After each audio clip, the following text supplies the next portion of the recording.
There is a comforting illusion in the way history is often remembered, an illusion that suggests the most dangerous moments are always resolved at the highest levels of power, by presidents seated behind heavy desks, by diplomats speaking carefully chosen words across polished tables, by institutions designed to project control when the stakes are at their highest.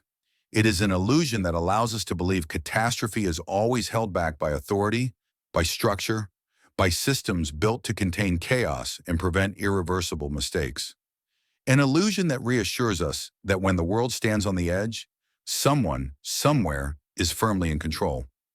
But history, when examined closely and without the comfort of hindsight, tells a far more unsettling story. Again and again, the world survives not because systems function perfectly, not because safeguards perform exactly as designed, but because individuals hesitate at moments when action appears inevitable. Moments when hesitation feels unnatural, dangerous, even irresponsible, yet becomes the thin line separating survival from destruction. The Cuban Missile Crisis is remembered as a triumph of diplomacy, a moment when reason prevailed, when calm leadership guided humanity away from the brink of nuclear war. It is often presented as proof that the system worked, that rational actors navigated an impossible situation with clarity and restraint. What is remembered far less clearly is how close that disaster truly came, and how little margin actually separated survival from annihilation. Because beneath the speeches, beneath the negotiations, and beneath the carefully constructed public narrative, the world entered a phase where control was no longer centralized, where decisions were no longer confined to capitals, councils, and command rooms illuminated by maps and blinking lights. Survival in those moments depended on people far removed from power, people who had no access to the full picture, no reassurance from above, and no certainty about what was happening beyond their immediate surroundings.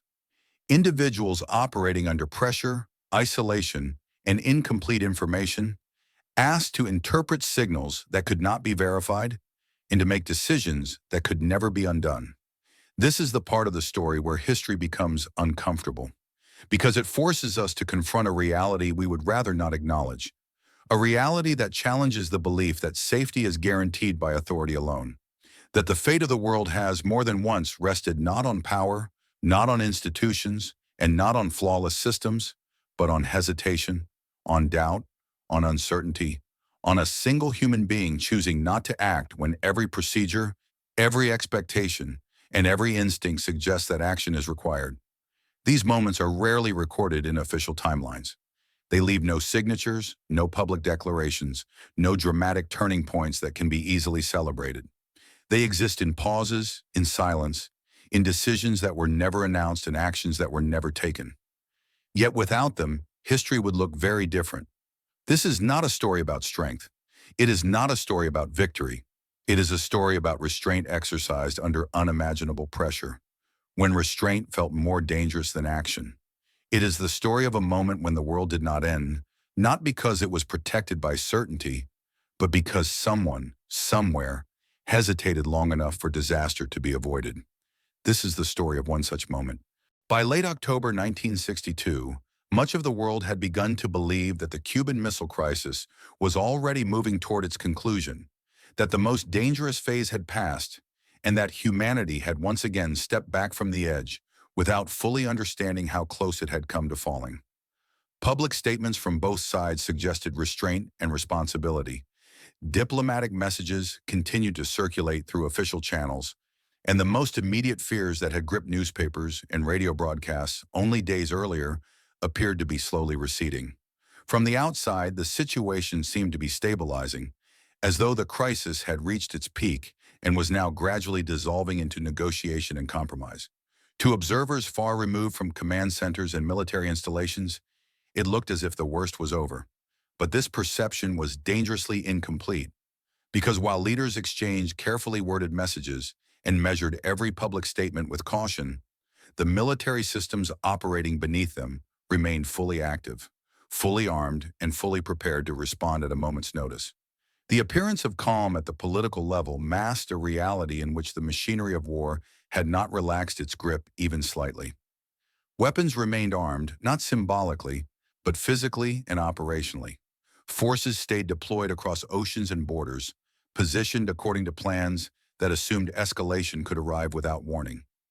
Procedures designed for rapid response and immediate retaliation remained firmly in place, untouched by diplomatic language or public reassurances.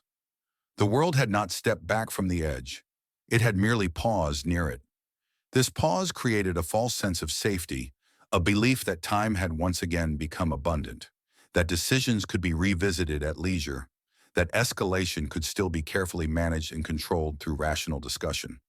It encouraged the comforting idea that humanity had regained the ability to slow events down, to think, to negotiate, and to choose outcomes deliberately. In reality, time had become the most dangerous variable of all, because pauses do not deactivate systems, they strain them. Across the globe, military units continue to operate under standing orders written explicitly for worst-case scenarios. Orders that assume communication might fail without warning, that leadership might be lost or incapacitated, and that hesitation at the wrong moment could prove fatal. These orders were not theoretical.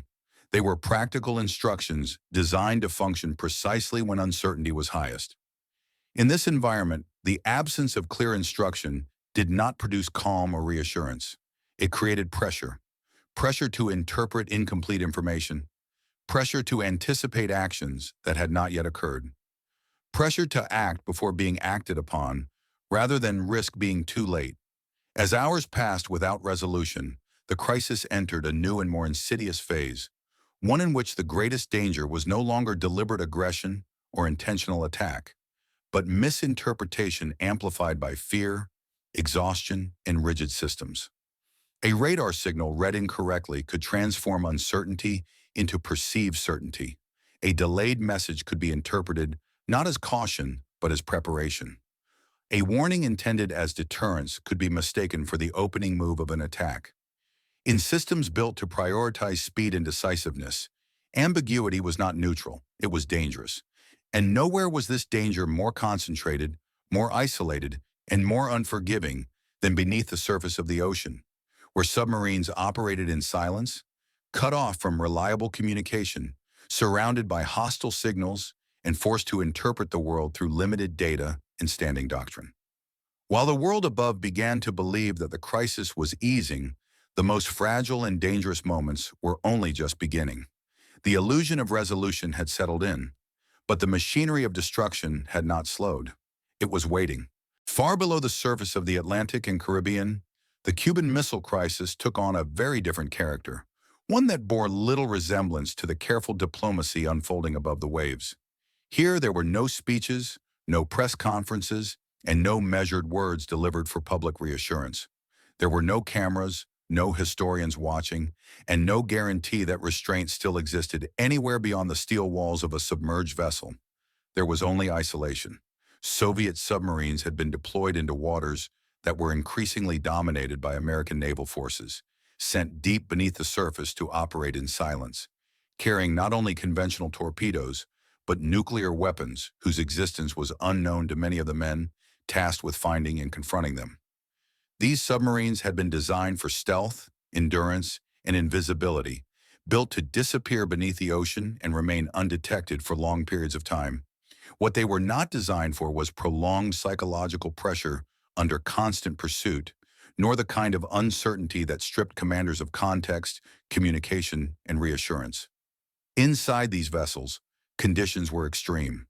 Air grew stale as oxygen systems struggled to keep pace. Temperatures rose to unbearable levels as ventilation failed and heat accumulated within confined compartments. Sweat-soaked uniforms and exhaustion settled in, not gradually but relentlessly. Communication with Moscow was sporadic at best, delayed by hours or lost entirely, leaving crews without confirmation, guidance, or clarity. In many cases, commanders had no reliable way of knowing whether war had already begun above the surface, whether diplomatic efforts were still alive, or whether the world they knew still existed in anything resembling its previous form. What they did know was that American ships were searching for them. Destroyers circled overhead. Sonar pings echoed through the water, mechanical and persistent, reminding crews that they were being hunted. Then came the explosions. Depth charges were dropped nearby. not as weapons intended to destroy, but as signals.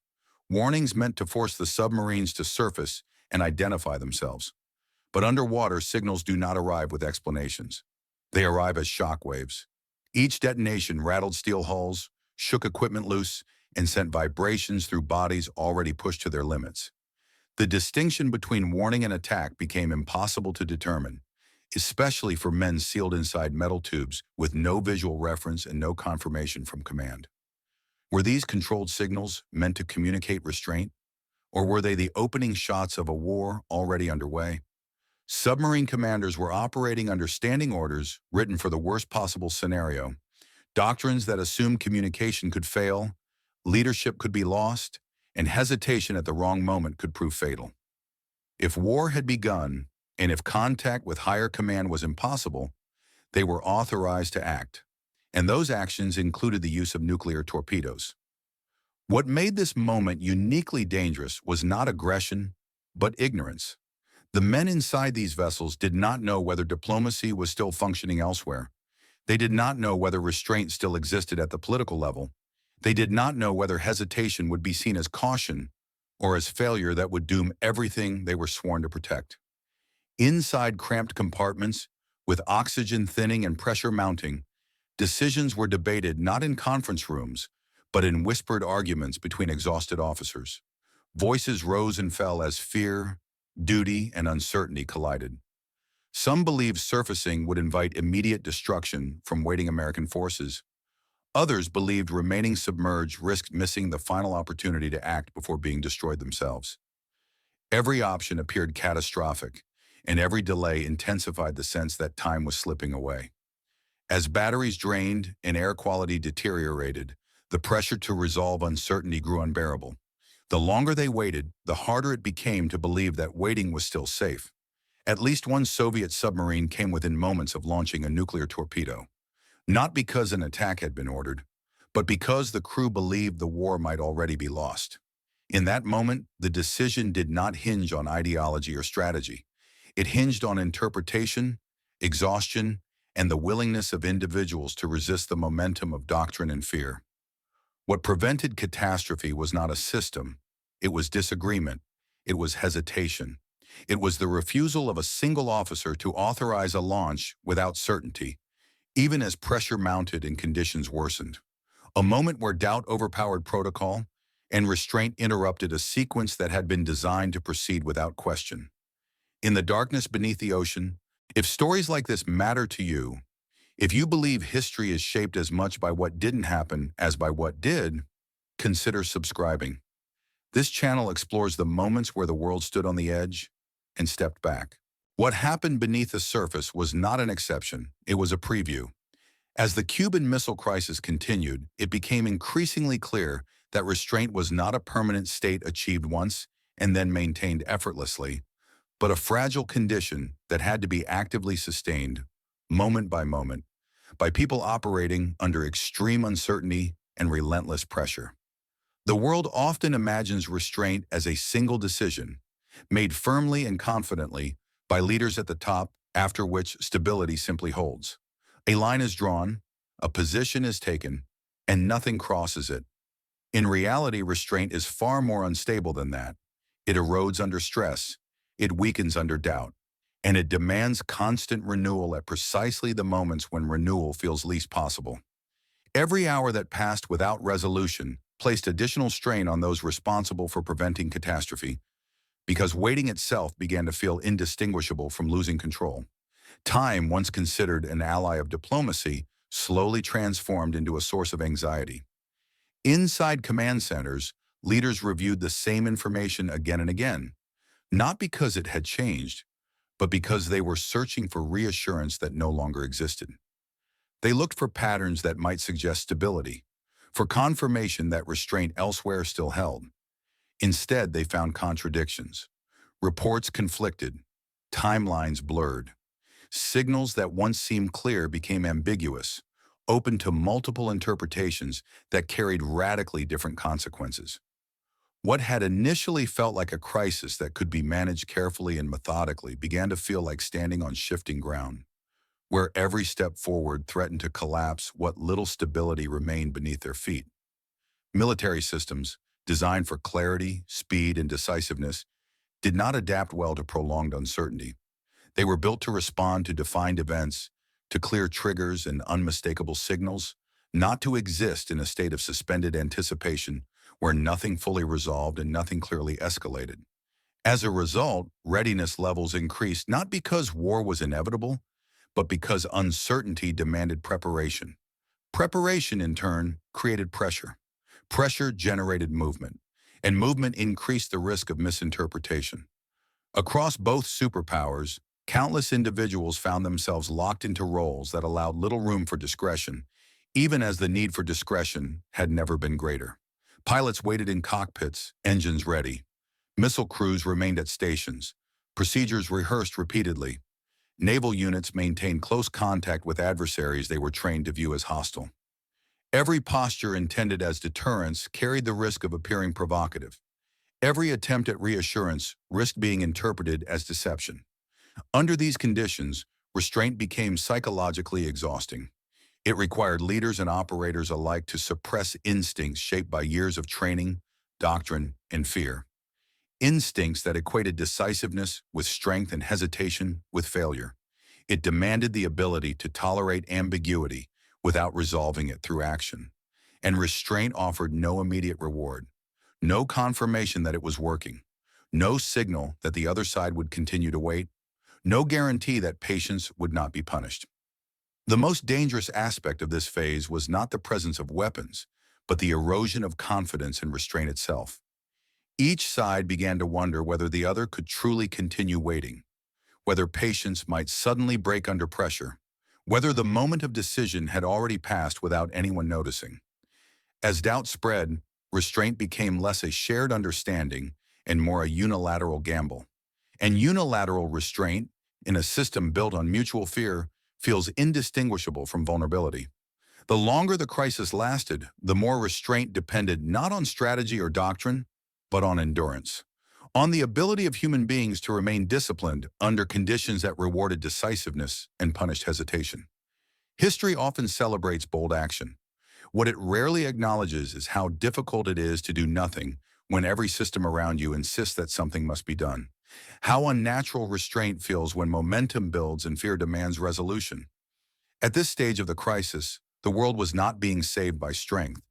It was being held together by exhaustion, by people who continued to wait not because they were confident, but because they were afraid of what action would unleash. Restraint had become fragile, and fragility under pressure is never guaranteed to last. At a certain point in the crisis, silence stopped being neutral.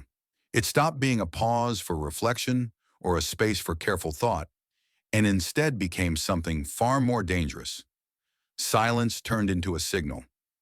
What had once been interpreted as patience or caution slowly transformed into threat, because prolonged silence created a vacuum where assumptions, fears, and worst-case scenarios began to take control of decision-making.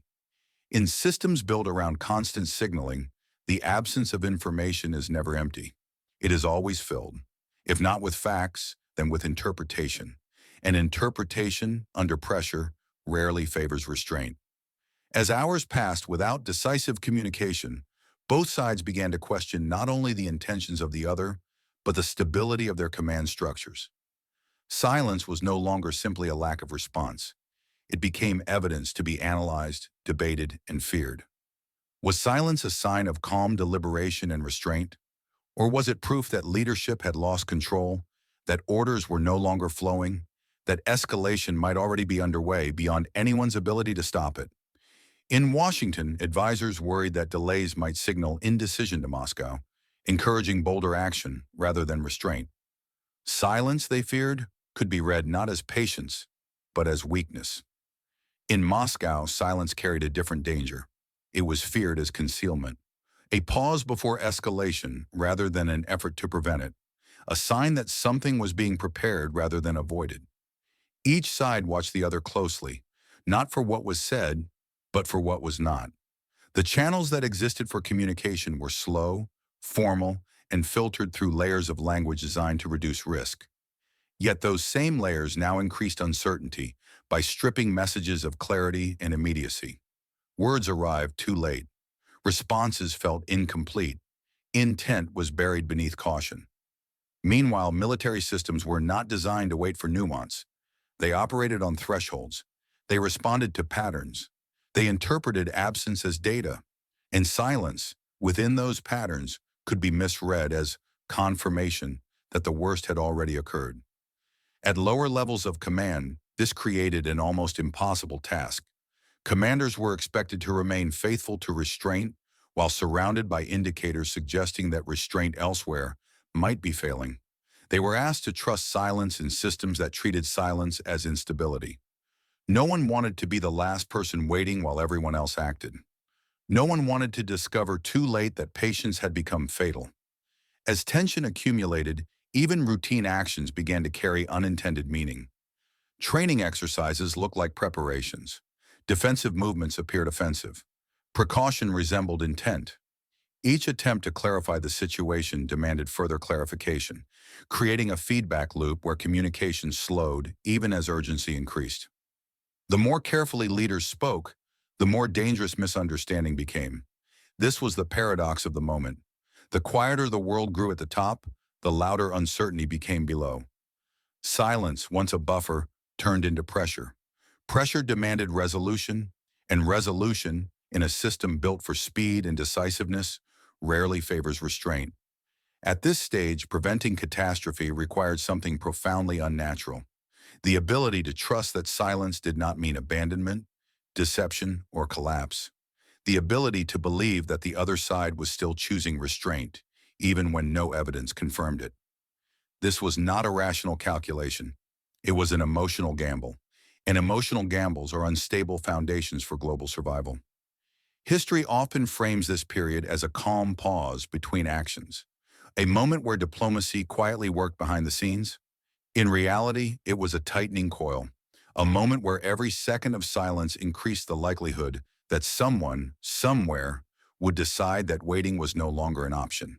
The world was no longer balanced on weapons alone. It was balanced on the interpretation of absence. And absence under fear is rarely reassuring. There is a moment in every escalating crisis when fear changes its shape. At first, fear is external. It is focused on what the other side might do, what decision they might make, what action they might take next. But later, fear turns inward. It becomes fear of what has already been set in motion. By this stage of the confrontation, leaders on both sides began to sense something deeply unsettling: that even if restraint was still technically possible, it might no longer arrive in time to matter. Decisions made hours earlier were still moving through systems that could not be paused, recalled, or easily overridden. Orders continued to travel downward through chains of command. Procedures activated automatically, exactly as they had been designed to do. Contingency plans unfolded step by step, indifferent to hesitation, doubt, or changing political intent. What made this moment uniquely dangerous was the realization that escalation no longer required intention. It required only continuation. The machinery no longer needed a new decision. It only needed existing processes to keep moving. Each side had built its military doctrine around the assumption that once certain thresholds were crossed, delay itself became a liability. Hesitation was not interpreted as caution. It was interpreted as vulnerability. Standing orders existed precisely for this reason. They were designed to ensure response even when leadership was uncertain, fragmented, or silent. They assumed that if clarity disappeared, action must replace it. As a result, restraint at the political level now had to fight against momentum at the operational level. And momentum is far more difficult to stop than aggression. In Washington, the sense of time compression intensified. Advisors warned that every passing moment narrowed future options. The longer the crisis dragged on, the more likely it became that events would be decided not by deliberate choice, but by default. What had once been a question of strategy was becoming a matter of inertia. In Moscow, similar anxieties emerged.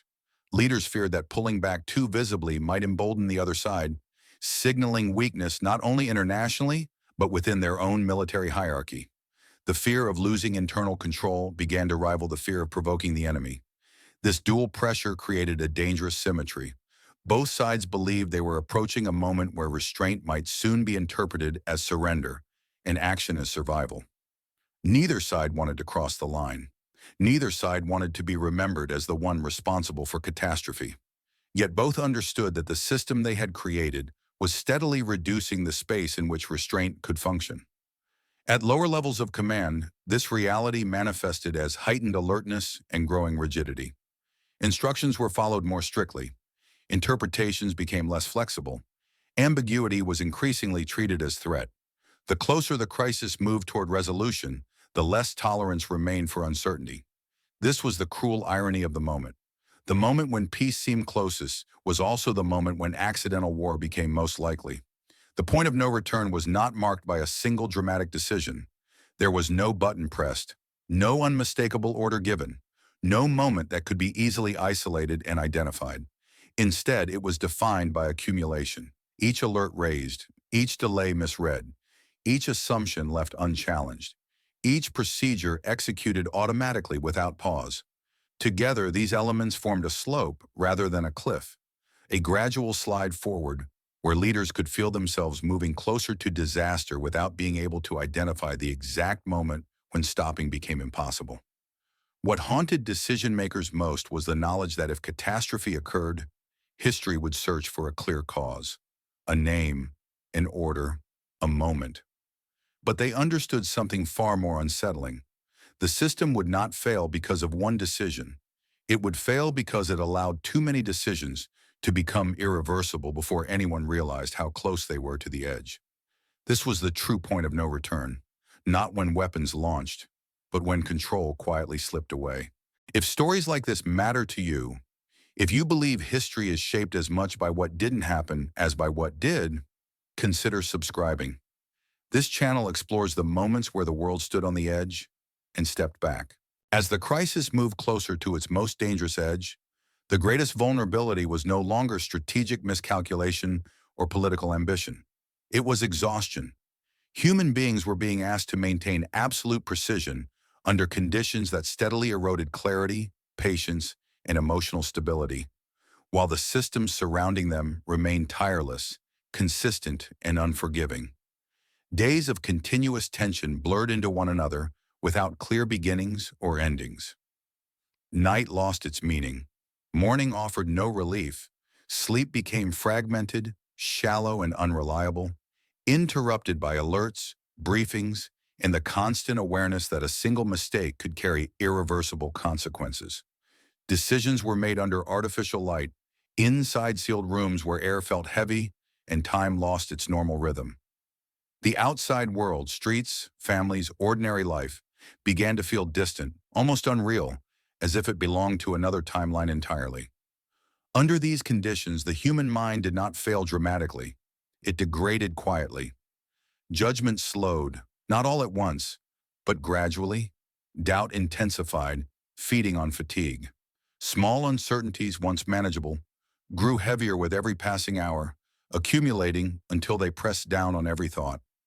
Leaders and operators alike began to feel the weight of responsibility, not as a guiding force, but as a crushing pressure, a pressure that narrowed perception, that stripped away nuance, that reduced complex realities into binary choices.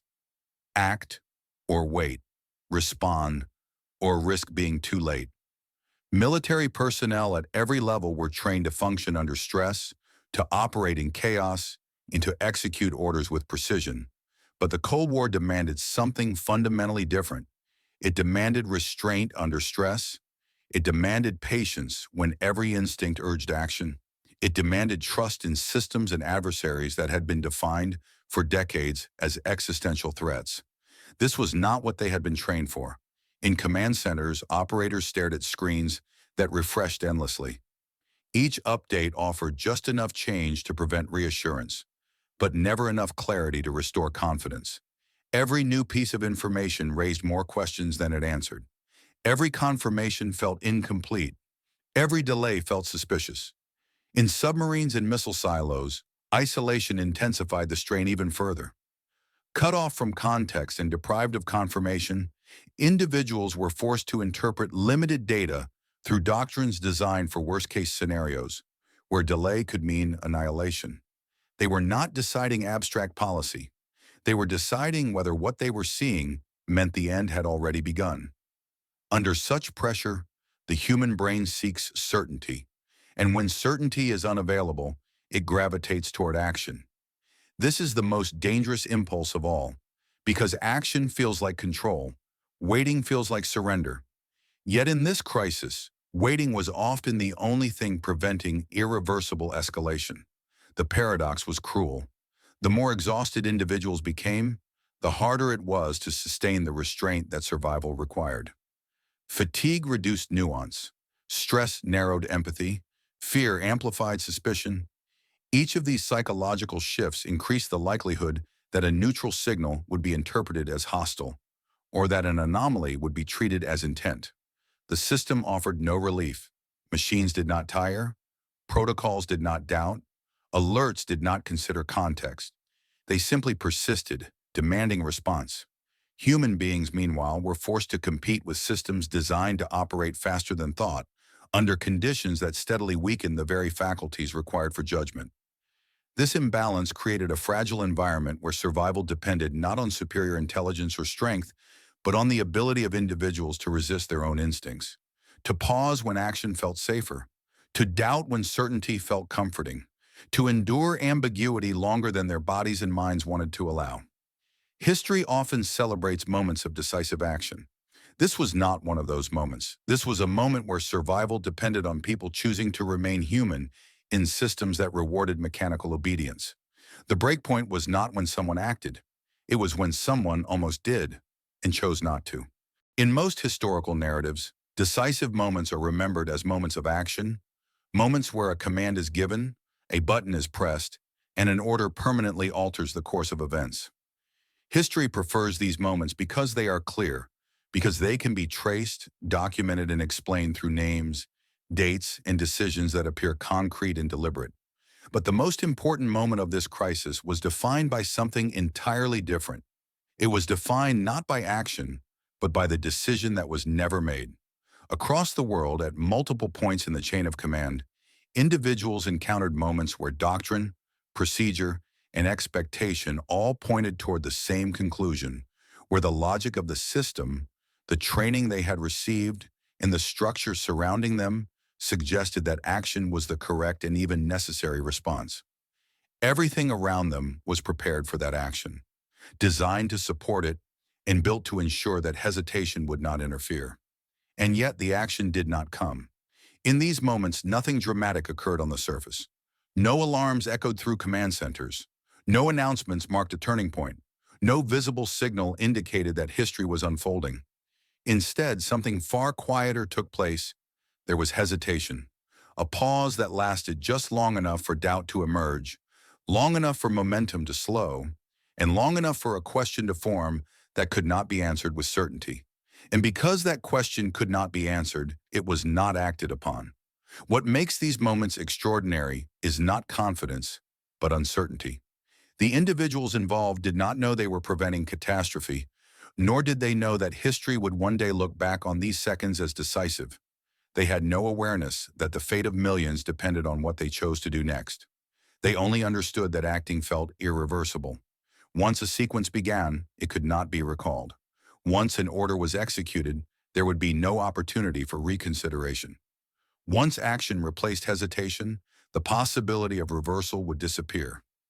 Waiting, however dangerous it seemed in the moment, preserved that possibility. And in a system designed to eliminate hesitation, hesitation itself became the final safeguard. Standing orders existed to remove doubt from decision-making, written specifically to ensure response under pressure and to guarantee continuity even when leadership was uncertain, fragmented, or silent. Yet these orders still required interpretation, still passed through human hands, and still depended on someone deciding that a signal was real, that a moment was final, and that irreversible action was justified. In several critical instances, that decision was delayed, not because of rebellion, defiance, or deliberate resistance, but because something felt wrong in a way that could not be easily explained. An inconsistency in the data that did not align with expectation, a signal that appeared either too clean or too imperfect to be trusted, a silence that did not match what doctrine suggested it should mean. These were not conclusions reached through careful calculation or formal analysis. They were intuitions formed under extreme stress, and intuition, unlike protocol, allows room for doubt. In these brief pauses, the machinery of war did not advance. It waited, and that waiting altered the outcome. Because escalation depends on continuity, on uninterrupted chains of cause and effect where one action triggers the next without reflection or interruption. When that sequence is broken, even momentarily, momentum begins to weaken. What ultimately saved the world was not a dramatic act of defiance announced to history, but a series of small interruptions. Moments where seconds were added, minutes were stretched, and individuals chose to ask rather than execute, to observe rather than react, and to wait rather than comply automatically. Individually, these hesitations seemed insignificant. Together, they dismantled inevitability. History struggles to account for such moments because they do not fit neatly into timelines, cannot be reduced to a single name or decision, and leave no physical trace behind. Yet without them, the outcome would have been final. The most dangerous decision of all was not the decision to launch. It was the assumption that launch was inevitable. And in this crisis, that assumption was never fully accepted. Someone, somewhere, chose not to complete the sequence. And because of that choice, the sequence collapsed. The decision that was never made became the most powerful decision of all. When the crisis finally began to loosen its grip, it did not do so through a clear signal or a defining moment that everyone could immediately recognize as the end, but rather through a slow and almost imperceptible shift, as if the world itself had taken a cautious step backward without fully realizing how close it had come to falling beyond recovery.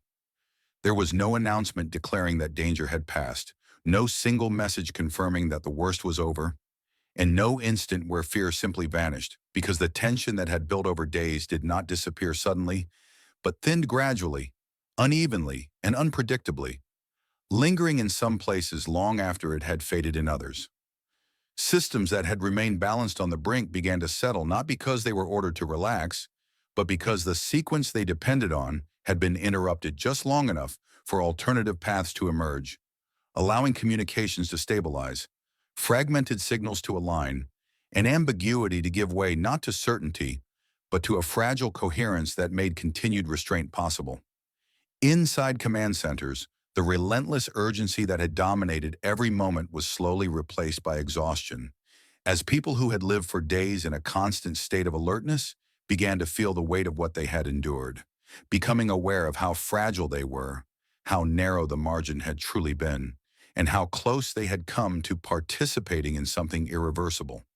There was no celebration of survival, only a silence of a different kind, a silence filled not with fear or anticipation, but with realization, as it became clear that survival had not been guaranteed by design, planning, or control, but by restraint exercised under unimaginable pressure by imperfect human beings operating within systems that offered no assurance of safety.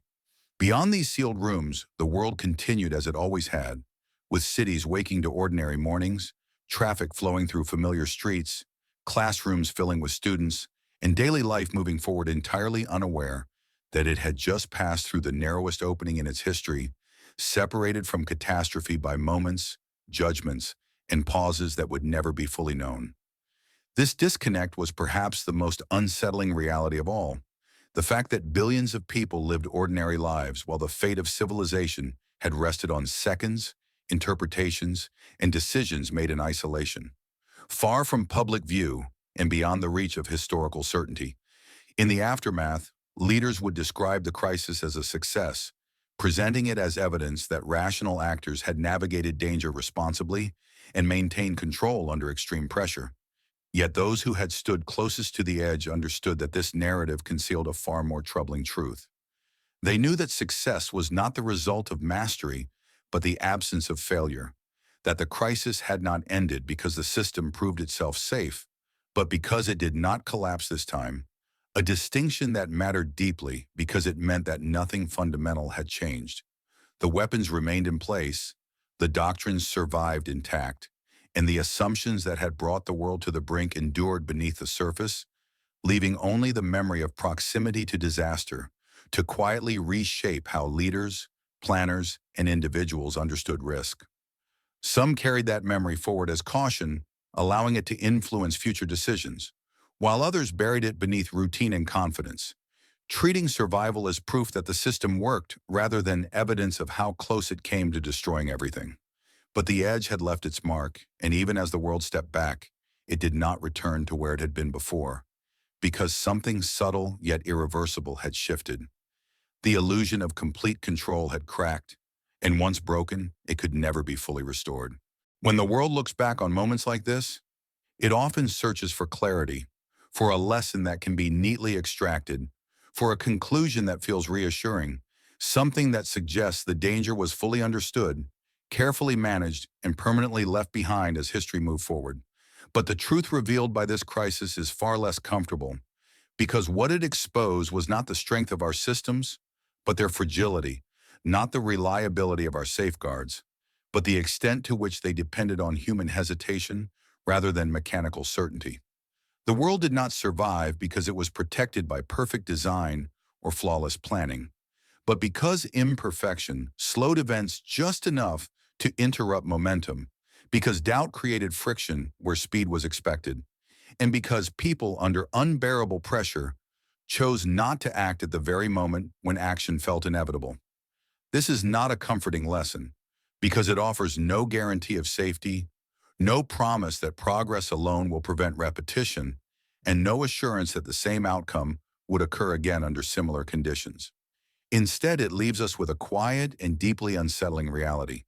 The systems that nearly ended everything did not disappear when the crisis passed, but evolved, becoming faster, more complex, more automated, and with each advancement, the space for hesitation, the very thing that once saved the world, grew smaller.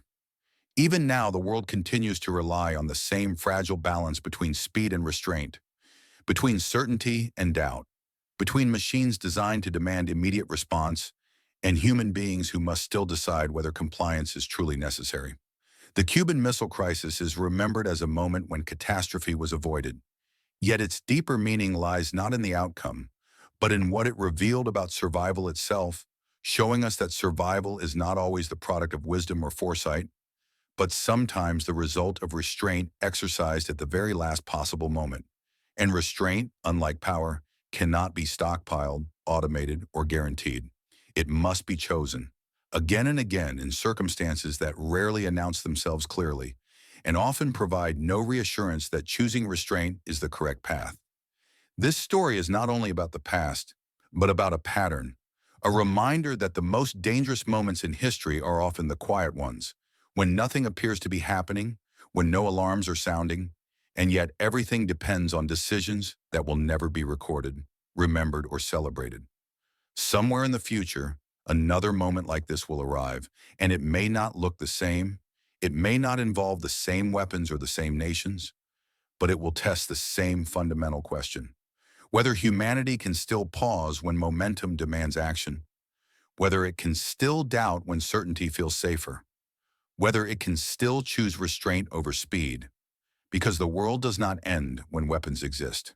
It ends when hesitation disappears. And the most important decision humanity ever makes may not be the one it announces to the world or celebrates as a victory, but the one it never realizes it has made, in a moment when choosing not to act quietly changes everything. History is not shaped only by what is done, it is shaped by what is stopped. And sometimes the future of the world depends on the courage to say nothing and wait,